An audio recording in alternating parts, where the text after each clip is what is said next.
Diane, welcome back to Criminal Justice 350 here at Sitting Bull College, our undergraduate fish and game or game and fish enforcement and management course. Today we are going to be looking at different positions within the field of game and fish, and these positions are not limited to the type of conservation officer we may think of when we think of a game and fish officer, but those extend into a variety of positions. We are also going to be looking at the resources that these individuals manage, which are not simply game and fish, but also extend into much of what we consider the outdoors. So the rate at which society has changed poses a lot of issues related to game and fish. And therefore, game and fish agencies, whether they be tribal, state, or federal, have evolving responsibilities for management of the wilderness, not just wildlife, but entire ecosystems within their jurisdiction. This calls for clarity in their purpose. It calls for increasing knowledge. These changes call for speedier action. They call for adaptability to changing needs and demands upon the resources. One of the fundamental philosophies of fish and game management enforcement is that fish and game populations and the outdoors be preserved for individuals' usage and for continuing enjoyment, for inspiration, for education, for places for people to be outside, right?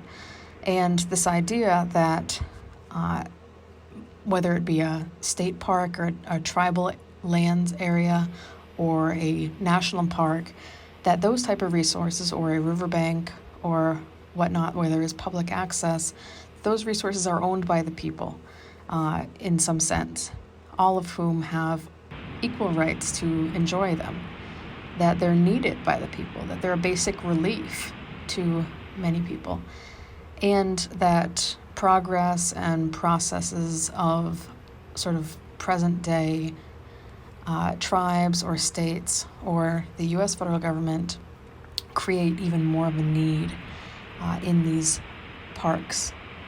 Complementing this responsibility to provide for usage of outdoor areas is also this responsibility of conserving park resources, right?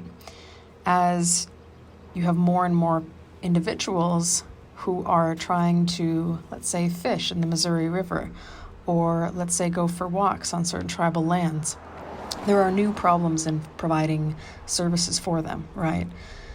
There are environmental influences from modern society that make these problems even more complex. And so if you are doing any type of fish and game management, conservation, or enforcement, these are all things to take into account.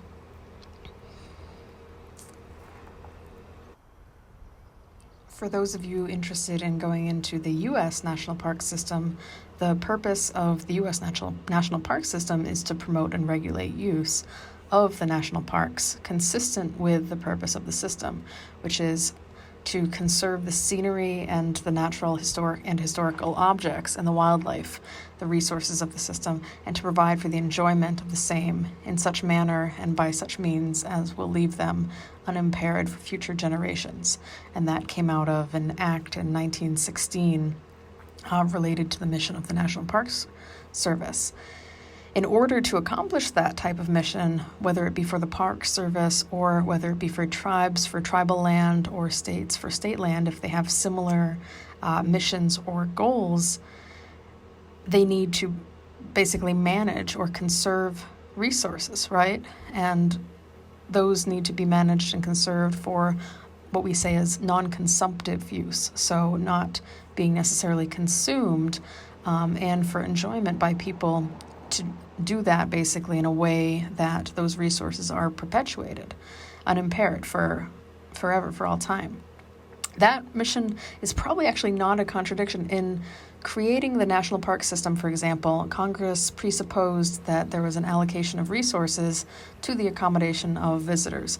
but not at the expense of perpetuating basically the value of those resources. And so, for example, a disturbance at a site in order to create a facility for visitors does take away what we may say as impairs that resource value of the entire area, but it may not necessarily take away too much in comparison or using a balancing test from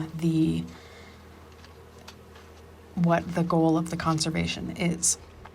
So for an example of that, it may be that a, say, walking trail in Cannonball along the river may actually take away from some of the natural wilderness of the lands that slope into the river.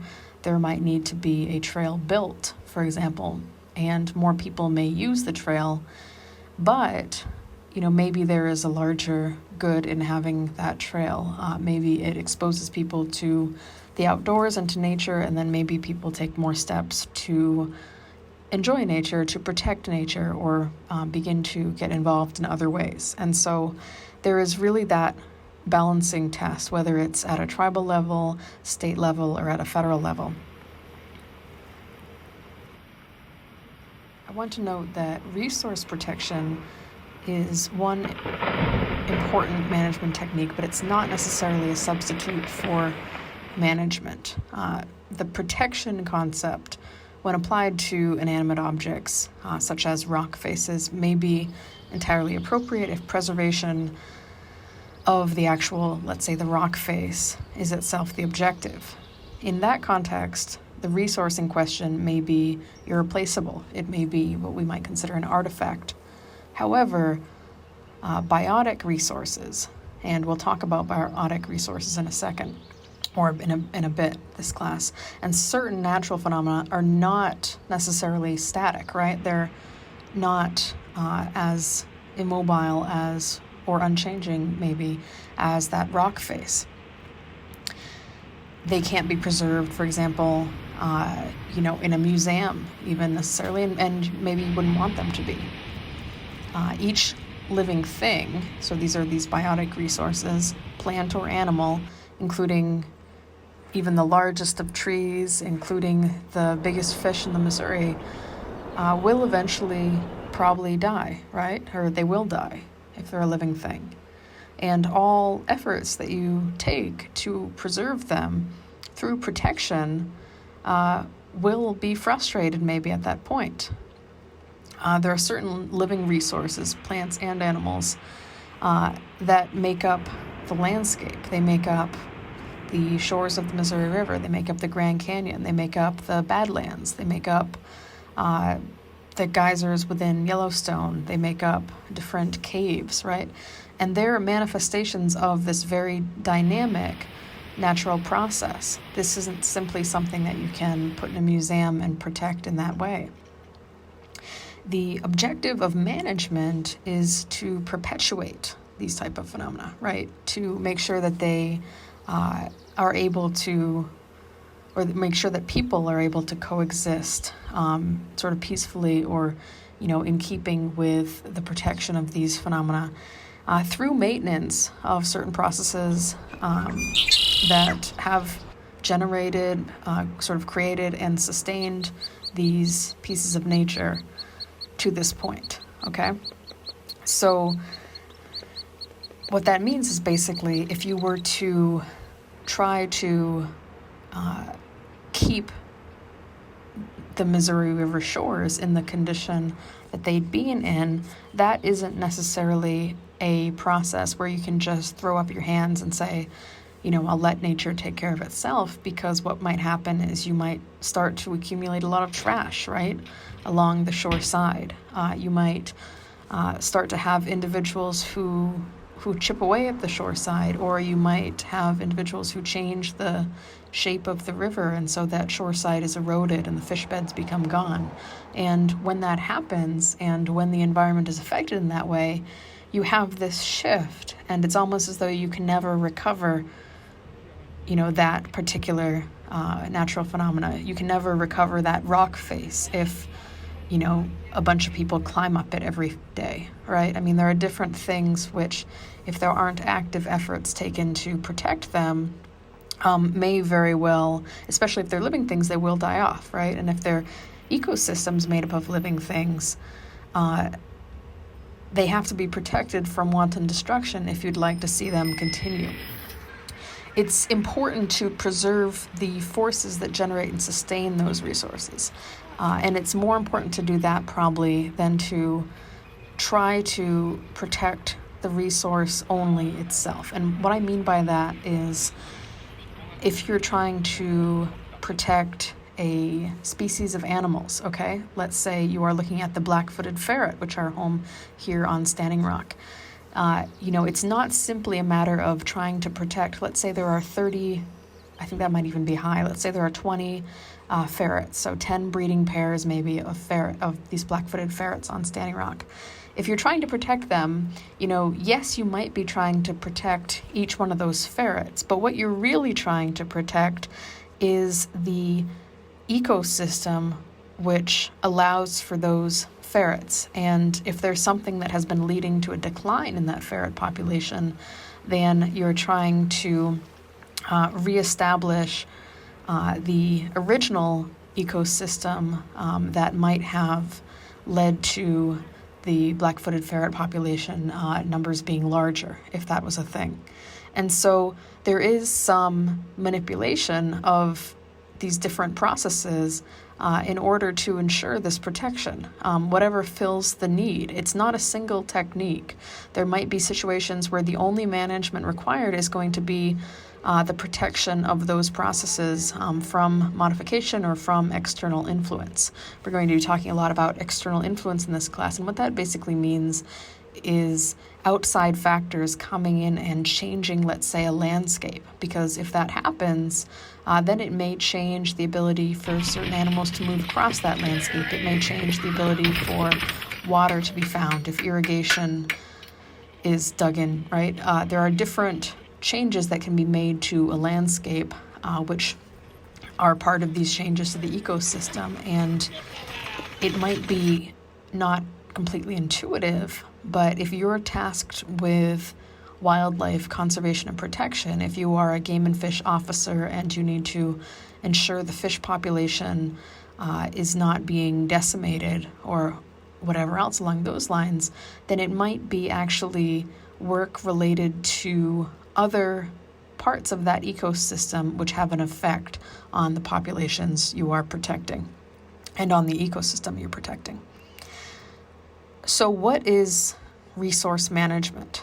Basically, in order to conserve, whether it be scenery, natural objects, historic objects, and wildlife, all of these being sort of the resources, it's necessary that you need to be resource oriented. It's necessary that you need to be basically have this or need to have this goal of this resource perpetuation.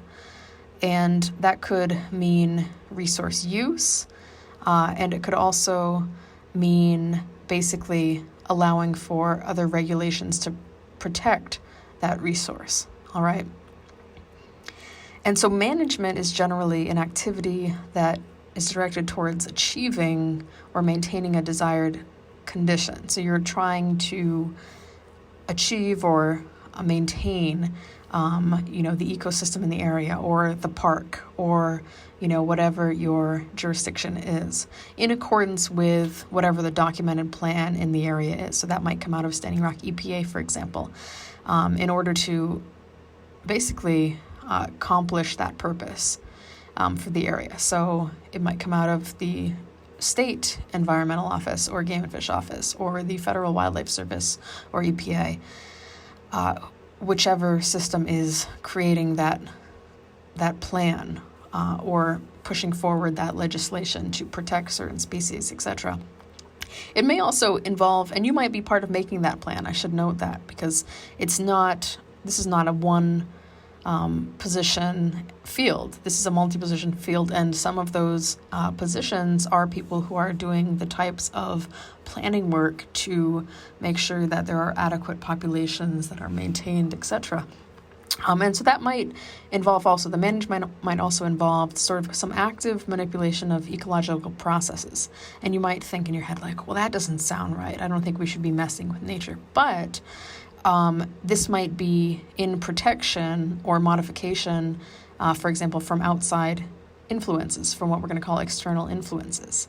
And so if, for example, if you have a piece of tribal land, and as has been the case in South Dakota, on a piece of, or outside the reservation, or on a piece of fee land outside the reservation, somebody builds a pig farm, and that pig farm has a runoff that leaks onto the area that you're protecting. How do you manage that? And that might be a management issue, which is actually involved in the creation of some sort of diversion of those waste materials, or it might even be a legal management question. Do you have to go to court to get them to stop functioning in that area? Did they have the appropriate permissions in order to do so to begin with? And that indeed has been the case for Wano-Shari-Chicoine tribe. So these are things to keep in mind. It's often necessary to know and be able to sort of clearly state the purpose for what you're doing. And whether you're Standing Rock Game and Fish and you're looking at their mission, or whether you're working for a state or the federal government, the U.S. federal government, knowing what your goals are going to make it a lot easier to be able to say them. And those can be found on, on Standing Rock, for example, right on the website for Game and Fish. Integral to management enforcement as well are not only the on-the-ground, managers, wildlife managers of parks or of tribal lands, or of those basically animal populations, and making sure that they stay at sustainable numbers, or being out there and doing active enforcement, sort of law enforcement type work as a game and fish officer, but also being an environmental attorney. So an example, or doing some sort of work in the law realm related to the environment, or even being a politician and focusing on this. But these things are not limited to people who take those positions as careers, but also to anybody, regardless of your career. If you're driving bus, or if you're a CEO of a big company, and you want to get involved with creating wilderness protection in some way, or a certain species, as we might be looking at later this semester if we take a look at the bigmouth buffalo. And I'll bring your attention as an example to one specific act, Public Law 88577, the Wilderness Act, all right? And this is an example of a piece of legislation that, was drafted, and this is where you could be drafting this as a politician, or you could be getting help from an environmental lawyer or anybody in that field. The Wilderness Act, for example, recognizes basically the accomplishments of the Park Service, the National Park Service, in wilderness management, and makes it clear that the Act intends to sort of evolve for the use and preservation of the national park system. So this is an example of a type of environmental legislation. It also specifies that the purposes of it are to be within and supplemental to the national park system, which has already had a set of laws in terms of how it's established and administered effectively. And so it defines wilderness. It defines wilderness as an area where the earth and its community of life are untrammeled by man, where man himself is a visitor who does not remain. A wilderness, then, is an uninhabited place where essentially natural conditions prevail.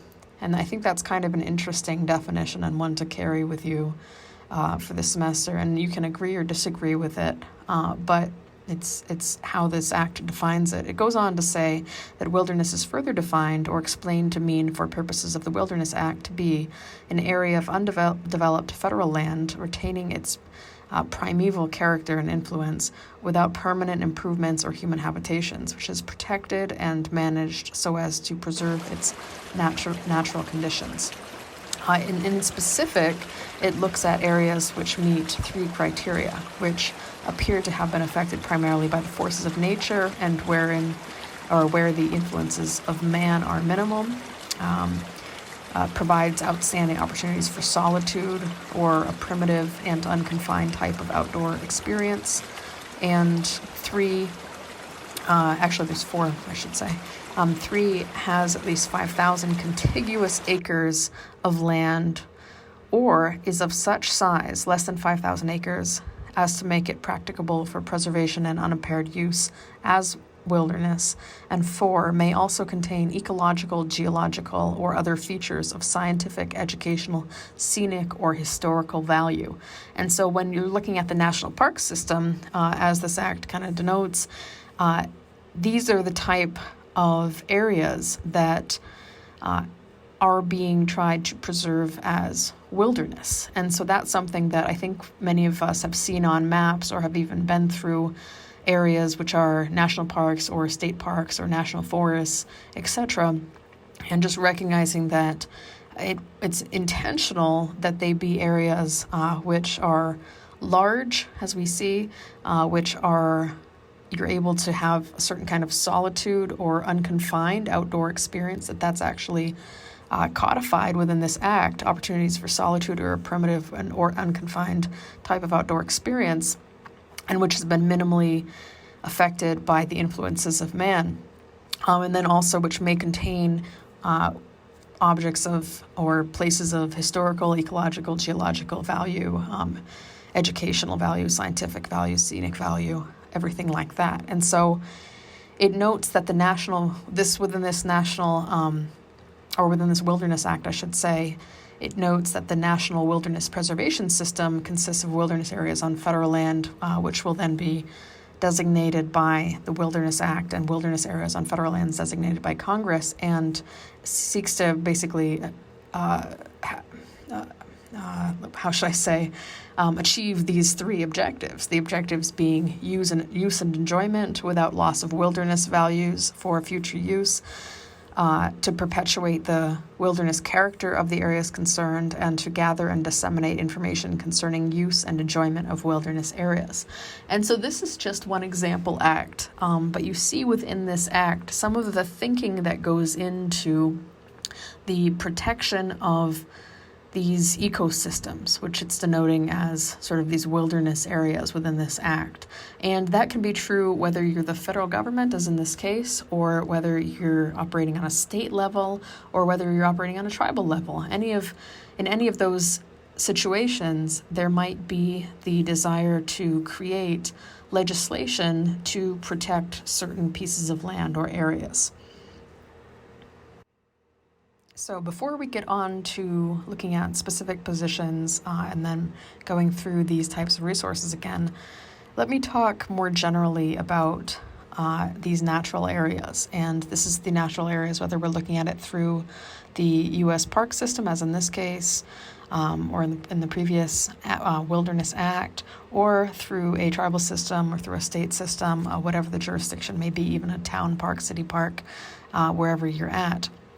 And those areas probably should represent, as closely as possible, a picture of a landscape that hasn't been overdeveloped and maybe hasn't even been developed in the way that we use that term now. And so these are looking at spaces which you're not looking out and seeing tons of houses or Walmarts or Targets or things like this, where you're actually seeing primarily nature when you're looking out into these areas. This doesn't mean necessarily that there are places which never have had, or I should say, this doesn't mean necessarily that there are places which haven't had habitations in the past, but it's to say that they're in a state now where there hasn't been a gross imposition of development, let's say in the past 100 years or so. there are not so many areas left, believe it or not, which are large enough to be basically self-regulating environments or ecological areas, or let's say ecological units. Most are ecological islands in a sense, but they're subject to modifications from surrounding environments, right? And so if you are going into management enforcement, you've got to take into account all of these different conditions, like I'd mentioned earlier with the example pig plant, and counteract those outside factors, those exterior influences as best as possible, right? And so resources within the area can't necessarily be managed oblivious to those types of influences which are being exerted from those surrounding environs. Most biotic communities, which just is to say most of these types of little ecosystems, are in a constant state of flux. And I noted that earlier, but basically you can't necessarily capture something exactly in the way it is, right? Because there are these natural processes which are going on. There is this ecological succession, or there are, man-made disturbances.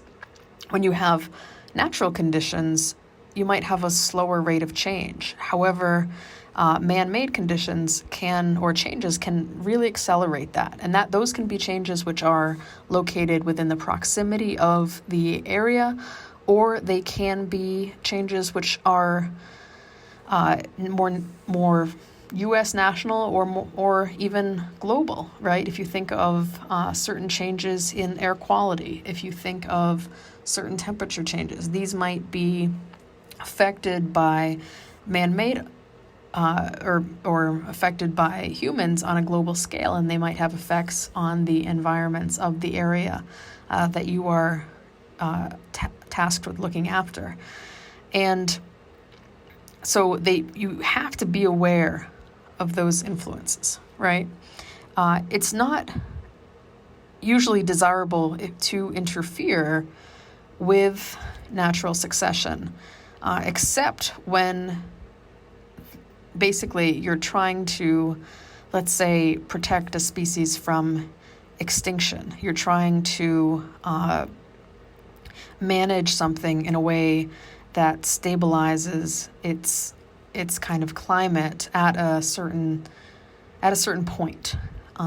So, for example, looking back at that Missouri River example, if you're trying to protect the banks of the Missouri River, you are interfering with nature a little bit, right? Because they might be subject to these exterior influences. They might be something that naturally occurs, and that's one thing. But then on the other hand, there might be man-made influences which are a little bit sometimes harder to determine if they're not immediate, but that might also have an extreme effect. Looking at that example, I don't know how many of you know this, but when they changed the shape of the Missouri River near Bismarck, they made it a lot deeper in order to make it narrower, right? And you've seen now houses coming out on both sides almost onto the Missouri River. And that river used to be very, very wide, but it was narrowed. And when it got narrowed, it got a lot deeper too. And when you make a river a lot deeper, it runs a lot faster usually. And so even though that happened in Bismarck, that dramatically affected even the shores of Cannonball. And so, if your wildlife management strategy is to not touch those shores, well, that might be all well and good, but, or maybe to not allow people to walk there, or, try to inhibit exterior influences in that way, or external influences in that way, that might be all well and good. But there might be external influences which you can't control. And so it might be that faster flowing water from Bismarck actually begins to eat away at the shores, as it indeed did, and cause them to bluff, to fall off into the water. And if you take no action, then that environment that you're protecting, which from simply the perspective of the individual, let's say, who's only watching from Cannibal and is not looking at what is going on up in Bismarck with, the deepening of the river, then it might seem as though this is just the natural state of affairs, when in fact this is a very man-made creation. And so this is why there are individuals involved not only in trying to protect environments as they are or restore them to their natural state, but also trying to understand through that protection, if something is happening, what is the reason that it happens. So if all of a sudden the riverbanks are completely eroding into the river and there are no more places for fish to spawn, why is this happening, right? If there is a extreme decline in the black-footed ferret population, why is this happening?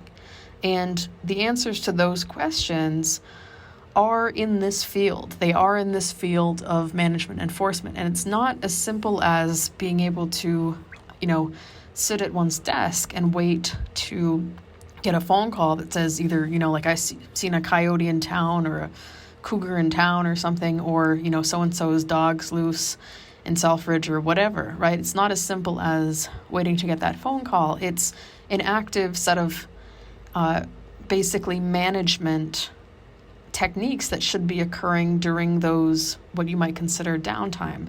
It's going out and keeping track of wildlife populations. It's going out and making sure that the access points, to observe wildlife are still accessible for individuals to do so in a safe way that doesn't damage the environment, even more so. Or that certain environmental indicators like the shores of the river, the banks of the river, noting any changes within those, and then either bring those changes up the chain of command, or looking into yourself, what are the reasons why this is happening, and is this something that I should be covering on my watch? And so when you have those man-made changes and they've disturbed the natural ecological processes or their manifestations, it might be necessary to utilize some what you might consider more manipulative techniques to restore the most natural association as possible. For example, in certain areas along the ocean where man-made changes led to, for example, shore erosion in certain places, what they've done is they've built out jetties, and those jetties are sort of stone embankments which now go out into the ocean and protect the area on the other side of them from most of the more harsh waves that are eating away at the shoreline. And so, if, for example, this is what you understand to be happening in terms of the shore erosion in Cannibal, and you look back up to Bismarck and you determine why this is happening, but you can't, let's say, change the man-made reason why it is happening, which would be the easiest solution. Are there other solutions? Can you build out a little rock wall in order to allow the fish to repopulate and return to the natural state as it was before this external influence?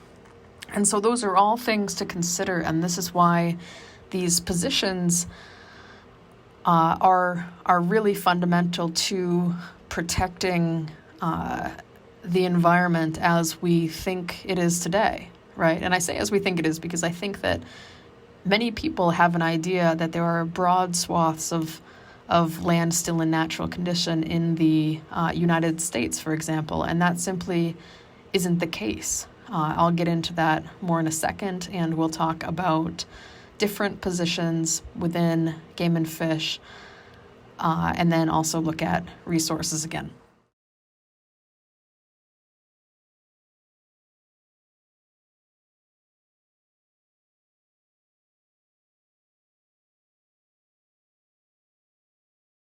Okay, so let's first in this part get into some of the jobs available in fish and game management and enforcement and what those positions generally include. And we'll start off right in South Dakota. We'll look at Standing Rock as well, but We'll go to South Dakota right now because they've got quite a long list on here.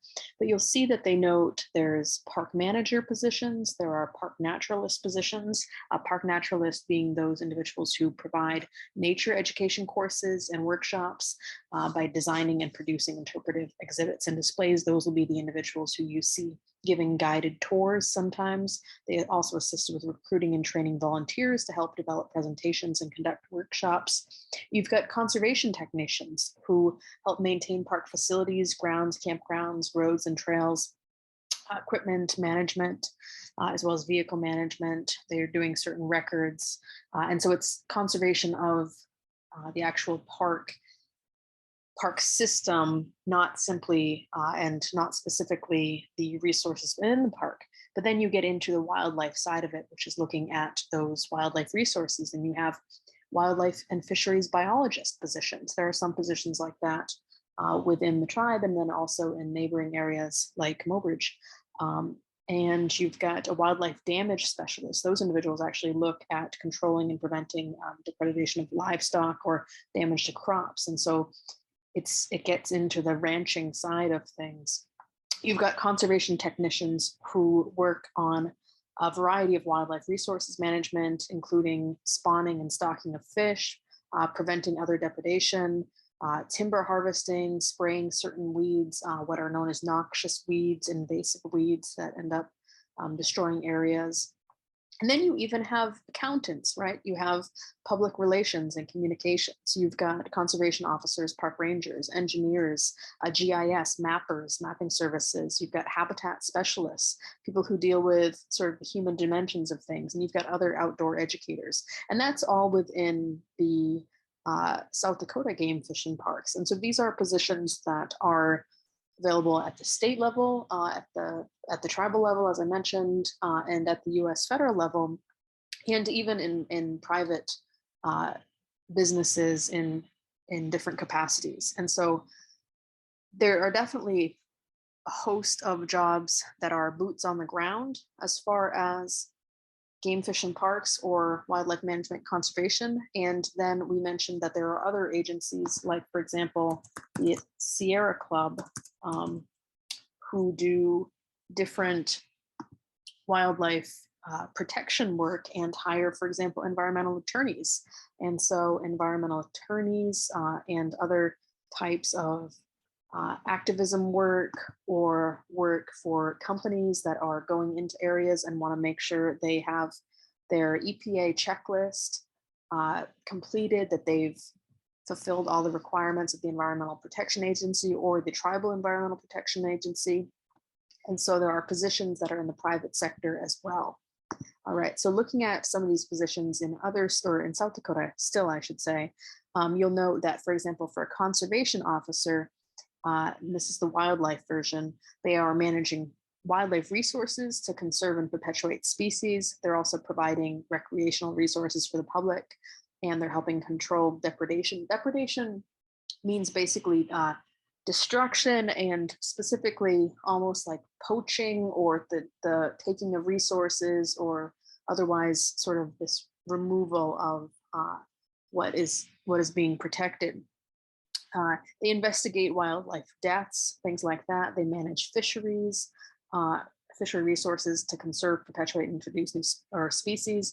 They maintain and develop habitat and enhance recreational opportunities. They develop long and short-term plans to improve wildlife habitat and recreational opportunities on department-owned and leased lands, and develop and coordinate wildlife habitat programs on privately owned lands even. They work a lot with private landowners and with tribes, and they enforce, which is not noted here but should be, and they enforce laws and regulations to ensure compliance, wise, and equitable use of, for the state's wildlife and fisheries resources, and promote public safety. And the tribe does a lot of the same stuff. The tribe I'm referring to as Standing Rock right now. I have a slide here, but let me see, it might be quicker just to go to the,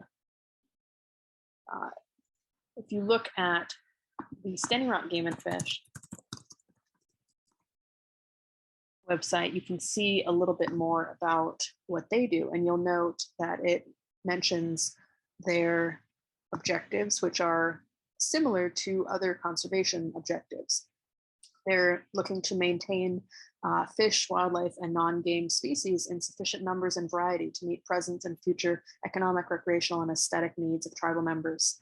They're looking post-consumptive needs into additional consumptive or non-consumptive recreational opportunities by other parties, if appropriate and approved. They're looking at making sure that resources that are sensitive to changes in land and weather patterns are kept track of, and managing the game populations at or just below the carrying capacity, which means how much the land is able to bear. They're looking at optimal sustainable yields and population surpluses, which may be able to be harvested, things like that. So they have some similar type goals as you see in the state, for example, of South Dakota, and we see in other tribes. So this is an example of a different type of position, not necessarily an officer if you don't want to be out there in the field. I know some of you are interested in that, but some of you may not be. This is for the affiliated tribes of the Northwest Indians, which is a conglomeration of tribes in the Northwest, as you might have taken from its name. An assistant tribal climate resilience liaison who's actually looking at environmental sustainability, traditional knowledge, etc., working with tribal education programs and providing different potential environmental adaptation ideas, that type of thing. So that's a position that is a little bit different than you might think of as the typical game and fish enforcement position, but is involved in this type of work and this type of management. I've also got on here from the White Earth Reservation, two different examples of positions, both a conservation officer and a conservation officer trainee. And these are very similar to a state conservation officer or a state park warden, something along those lines, or a national park officer. You'll see for the conservation officer, it's located in Monoman, and they have working closely with tribal courts and all court proceedings, writing reports and incidents of accurate information, doing word processing, that type of thing. So these are positions that are very similar to a law enforcement type position. And frequently you'll see in some of the other examples that you need to have law enforcement type skills. They do provide them. Most of these entities go through and actually send you to a type of training like the BIA does. And so it's not as though, you'll need to be immediately field ready, but it's pretty helpful to have some of these bases down ahead of time. And the training is typically, a week or less. So you learn a lot on the job, and it's nice to go in with a little bit of that knowledge. This is another tribal position. This is the Native American Fish and Wildlife Society looking for director of programs who has a bachelor's degree in natural resources, fish and wildlife management, business management, or a related field. And so that could be, criminal justice with course at work in fish and wildlife management, like this course, or criminal justice with this course, and then maybe an environmental science course. And so there are opportunities to use this type of information if you'd like a career in this field. Here's another one. This is a tribal climate adaptation menu coordinator out of the Great Lakes Indian Fish and Wildlife Commission, GLIFIC, I can't pronounce this acronym, but they're working with different entities, and they need that environmental knowledge background. A bachelor's degree, they say here, in Native American Studies, natural resources, or related field required. And so if you can show you've got coursework, regardless of what your degree path is, and it's relevant, it can easily qualify for many of these positions. This is an example of the state of Washington's job opportunities within their game and fish area that they have quite a few, actually. And I think, let's see if it'll pull up. One second, please. All right, so 81 jobs found. These are currently advertised jobs. And these are ranging from fish and wildlife biologists, and you'll see there for the Department of Fish and Wildlife, fish hatchery specialists, fish and wildlife officers, and I'll open that one up in a second and show it to you a little bit about what that includes. different types of biologists, forms and records analysts for fish and wildlife. All right, so somebody who's doing more administrative work, but it still helps to have a little bit of that knowledge about the environment and that type of content that the department handles. A scientific technician for the fish program, various types of engineers, operations support. So I won't go through them all, but you can see that currently listed within the state of Washington right now, for example, there are 81 jobs that are open. I believe that they're all on here if they're open, so they haven't closed yet, related to this type of work. So they note here, whether it's helping a vulnerable child, making highways safer, restoring salmon habitat, leader work that matters, that type of thing. So I'm going to open up and just show you the Fish and Wildlife Officer little job description on here, not little, I shouldn't say that, but job description on here. And actually they go through and show you that they have even different careers among fish and wildlife officers. They have even in training fish and wildlife officers. And so these are for people interested in becoming this type of law enforcement officer. It is a law enforcement type officer here in the state of Washington, or in the state of Washington. They're starting at a monthly salary of $4,900, so about $5,000 to about $6,500 a month.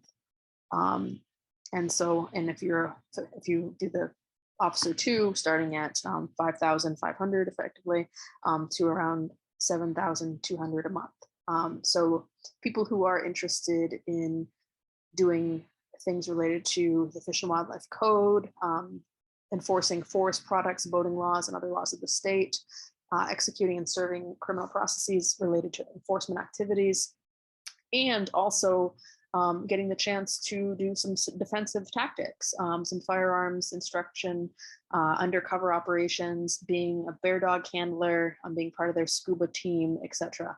And so they oftentimes, these types of positions, the law enforcement type positions, which this one is, do require certain physical qualifications.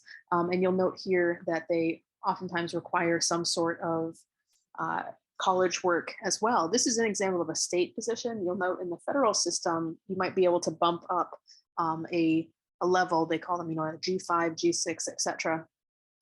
This is likely the case for the salary that you go in the state of Washington. It doesn't state that there, but if you went in, say, with 4 years of college work, or 2 years of college work, but also those 2 years being related to natural resources, this might, for example, get you to the next salary level, and they provide the other requirements too. So that's kind of an example of one of the law enforcement positions, which is what we traditionally think of when we think of sort of game and fish officers, but there are a breadth of other positions too. I'll share with you just briefly, I believe this opens and plays a clip from the Florida Fish and Wildlife Conservation Commission about what their officers do.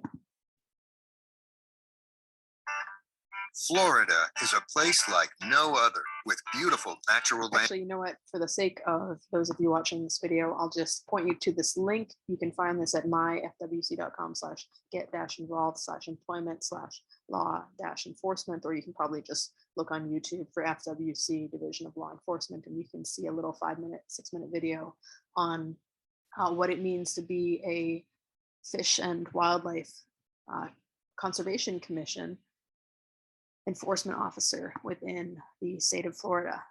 You'll see also in South Dakota, there are geoscience positions. There are positions related to energy and minerals, which are in a sense part of this whole game and fish wildlife resource management, right? They say at the American Geosciences Institute that there are 1,500 geoscience employees who are employed by, excluding self-employed individuals. In 2017, there were working in the state of South Dakota, and those may be from NOAA, from the EPA, from other state geological surveys, and geoscience is from private industry. And those individuals look at things like natural hazards. And so it notes here that in 1953 to 2017, there were 62 total disaster declarations, 25 severe storms, 16 floods, and 17 fire disasters, 24 weather or climate events with costs exceeding $1 billion. And so it's quite a, there are quite a lot of opportunities in that field. It's quite a big field. All right, looking here is just an example of an Idaho conservation officer brochure. The state of Iowa conservation officer, you're seeing the same types of language: patrols assigned public and private areas, forests, preserves, farms, access areas of management, open to conservation laws, checks for proper licensing, issues summonses for violation of state and federal laws, secures evidence, and testifies in related court. I didn't mention this, it does say it in the video from Florida, that many of these individuals are dual deputized to work both for the US federal government and for states if they're doing state work. They investigate complaints, track and apprehend poachers, investigate wildlife damage and pollution problems. And so quite a range. Going back to South Dakota for a second, you see they've got actually under the Farm Bill a separate set of biologists. So just another way that individuals can do this type of work. And you can start out, you can get a degree in environmental science and in biology, but you can also get a lot of experience. For example, the positions that we have this summer in this area include both the states of North and South Dakota in terms of game and fish, and a lot of those are related to fish spawning, I believe, and fish tagging. And so those are opportunities for interns from the criminal justice program at Sonoma College, if they want them, and they're paid positions, basically to get some of that experience. And so even if you don't have necessarily a biology degree, say you really want to go into, maybe law enforcement or down a legal path and criminal justice style path, if you get some of that experience, that will move you up on the higher list, right? That'll move you up in terms of showing that you have done this type of work. And so even if you aren't a biologist on paper, you might be effective, or you might be at that point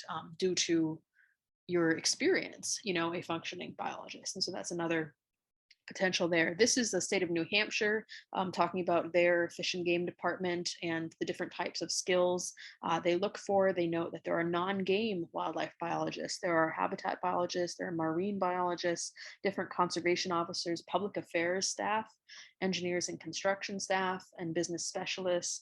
And so there is a range of that type of thing, whether you're in a tribal environment or a state environment, or again, at the federal level. This is another thing from the state of New Hampshire to just show you a little bit of the different ways these work. On the right, you see the not sort of jurisdiction, but kind of the areas is a better way to say, of those conservation officers within the state of New Hampshire. And then on the left, you see, and you can see they only have one conservation officer within each of those areas, right? And that's kind of similar to South and North Dakota, actually. North Dakota has one within Sioux County who works with the Standing Rock Game and Fish quite a bit, and takes after their lead. He actually might be coming and speaking to the program here this semester, I should say. Anyway, so just looking at this is North Carolina being a wildlife officer. This is New Mexico becoming a conservation officer. And you'll note that New Mexico does require the individuals go through the New Mexico Law Enforcement Academy, and that's frequently the case if you're looking to become an actual badged officer out in the field. And there are certain fitness requirements they list here, there for that. But those badged officers are only a piece of the whole system that is needed for this type of game and fish management. I mentioned at the first class some of the salaries associated with these positions, and they're quite high, quite a bit more than you might make in other occupations. And all right, so let's get a little bit into the different types of natural resources there are. We're changing tune for a second here. Let me pause for 1 second. Okay, so what you're looking at now is a chart of what natural resources means. Some of us hear those set of words, natural resources, or that set of words, natural resources, and we think natural resources, that's like just just people who do soil science, or we think natural resources, that has some relation to oil and gas. Actually, technically, natural resources is any resource from nature, which is, let me tell you, almost any resource. That involves, though, or can be broken down into two different sets of resources, the renewable resources. And when we say renewable, we have to be careful, and I'll go through this more and repeatedly. We have to be really careful about using the word renewable, because are things really renewable? There was this idea that land was pretty much a renewable resource, that it was forever, that water was, right? And we see water listed here. Is water necessarily a renewable resource if it's polluted to the point or used to the point where it can't be used any further? And so we do have to think about how we use these words going forward, but some clearly non-renewable resources, including minerals, coal, soil, that type of thing. So that's one way we can divide these ideas. Looking at the Earth's natural resources, certainly energy resources are included within natural resources, whether that be oil or natural gas, non-metallic resources like granite, other types of bedrock, and metallic resources like iron, copper, etc. There's a whole slideshow that the Department of Natural Resources of South Carolina has on natural resources. So if you're interested, you can Google that or use the URL that's above you right now, and you can kind of look through some of that. But from natural resources, we have other ways we can do classifications, including based on the stage of development, based on their renewability, which we talked about, and then based on origin or ownership. So those are other ways that we can split up classifying natural resources, which sometimes is needed. If you're looking to classify natural resources based on origin, that might be looking to whether they are abiotic or biotic resources. Now, you heard me use that word biotic or maybe abiotic earlier. Abiotic resources are those that come from non-living organisms or non-organic materials. This is a quiz question, I think. I can't remember. They're referred to as the physical part of the environment that affects the living organisms and function of ecosystems. Association and formation of abiotic resources underpin biology of its own. These compositions include physical condition. The degradation of this kind occurs by chemical or physical processes. These are usually obtained from the lithosphere, the atmosphere, the hydrosphere. So those are just, whether it be from land, air, water. Examples of abiotic resources: water, air, soil, light, minerals. Okay, so basically non-living things. Biotic resources, on the other side, are living things. And so bio, we know kind of that root origin, biology, right? The study of living things, because it's an ology. Ology means study, or the study of, I should say. And we have biotic resources. Those are living components that place an effect on another organism or shape the ecosystem, which pretty much all biotic resources do, right? They're all part of ecosystems. And this is why when we move one piece of an ecosystem, every other piece is usually affected in some way, right? Biotic factors might include human influence. They might include disease outbreaks and pathogens. So this isn't simply looking at the animals, for example, or the bacteria within a ecosystem. It's also looking at humans as some of those organisms that are living organisms which are making an impact on that environment. Each biotic factor requires the right amount of nutrition or energy, and it says nutrition and energy. Some plants obviously use energy for nutrition to function properly. They're capable of reproduction. Fossil fuels are also included in this category because their formation is from decayed organic matter. So that's a little bit interesting. Examples of biotic resources include birds, plants, fungi, human beings, and other similar organisms. So biotic has to be a living component, and that can include the decay of that living component into as a natural resource. All right, so if you were to base natural resources on their development stage, we might look at whether they're potential, actual, reserve, or stock. And so potential resources can be reused in the future. Actual resources are those resources whose quantity is known and is being used right now. Reserve resources are resources which might be able to be developed in the future if you're interested in resource development. And then stock resources might be available, but might not be able to be used because of the current lack of technology. So, whether that be sunlight or hydrogen or other things. Of course, people do use sunlight, so that would be a great example. But maybe it's a stock resource in some aspects and related to cars, for example. And so that would be if you classified them by development stage, whether they're potential, actual, reserve, or stock. And then the third way, and it says recovery right here, and that's basically their renewability, we might say, whether they are renewable or non-renewable. And I'm not going to read those out to you because you can read them on the screen if you'd like and pause the video, but you know what renewable means and non-renewable means. And I'll touch on that more in a second. So based on recovery rates. So this is an example of a coal-fired power plant. Coal is non-renewable, right? Coal is created from the significant decay of carbon over time and different life forms, right, which are made of carbon like we are. And that's decay into coal, and you can look up that process if you'd like.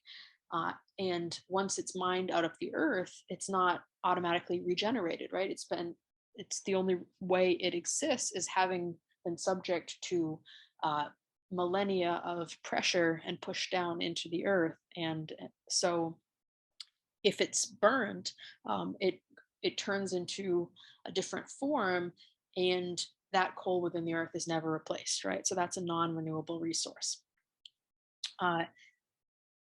Both types are used by humans regularly. Other types of non-renewable resources involve or include natural gas and oil. Those coming from, as it mentions here, these fossil fuels coming from 300 to 360 million years ago. And you can look more into that, but I think you get the sense of what a renewable or non-renewable resource is. Here's another slide about it, though. Renewable resources consider trees. Oh, I mentioned I'd say this again.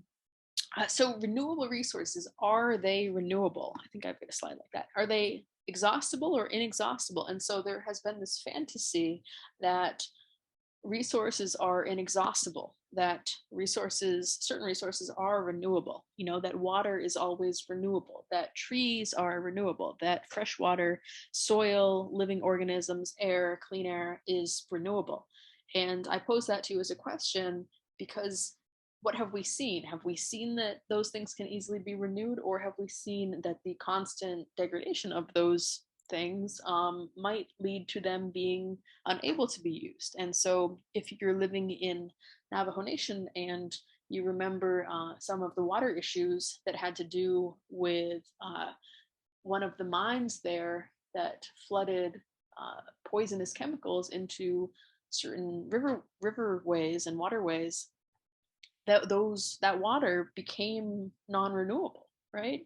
And that's a resource that people thought was renewable, but after a certain mine leaking out for a long period, and with this toxic materials, is this water really renewable? And so these ideas of these renewable resources, we just have to be very careful and make sure that they're only really renewable if you're taking active efforts to make sure that the source is renewed, and that's not sometimes the case. So looking at what they consider to be more renewable would be something like, biomass, which is based on trees because they're replanting the trees that they're chopping down in order to make wood pellets or even just wood to heat fireplaces for people in the winter. So that would be a more renewable source than coal, probably, right? So maybe if we just view this as a spectrum, because trees maybe can be replanted, whereas coal, we're not gonna have the millions of years that it takes to get more coal. But you are increasing, different things within the atmosphere if you're using things in a non-sustainable way, and you still do have that period of growth. And so it's not as though if you're chopping down 100-year-old tree that it can quickly grow back, or that the environment around it is unaffected. So with that, and then just other things that are considered renewable resources like solar power or wind power. With that, we will, there is more that I was going to go over, including getting into the code. I'll let you know that. All right, so this is an example of mineral resources in South Dakota, and I was going to kind of show you these. I'm going to do that in class for those of you who want to watch the next video, the class video. But for now, you can kind of see these briefly. Just get into a little bit of North Dakota's wildlife conservation strategy, Cheyenne River's wildlife conservation strategy, and the animals that they're looking to conserve actively there, including the gray wolf and the piping plover. Different archaeological resources as being among these resources. Oh, this is another part of this. It's just note that archaeological resources are among those resources which Fish and Game employed individuals often come in contact with and need to know how to handle. I have you look in your homework at, I don't remember if it's the Cultural Resource Code or the Paleontology Code or the Game and Fish Code or all three or one or two, but these are all publicly available online and provide definitions for how each of these organizations defines, or tribal entities defines these resources. So kind of interesting. If you'd like to learn a little bit more specifically, there's also within the BIA a division of natural resources, which is tasked actually with providing services to assist Standing Rock and 15 other tribes in the Dakotas. You've also got the Standing Rock Institute of Natural History, which I think is not open at this point, but is an example of sort of the paleontology. And so, there's the paleontology code. And so if you'd like to learn more, we're going to be going over this a little bit in the class video, but thank you for joining me, and I will see those of you available in class.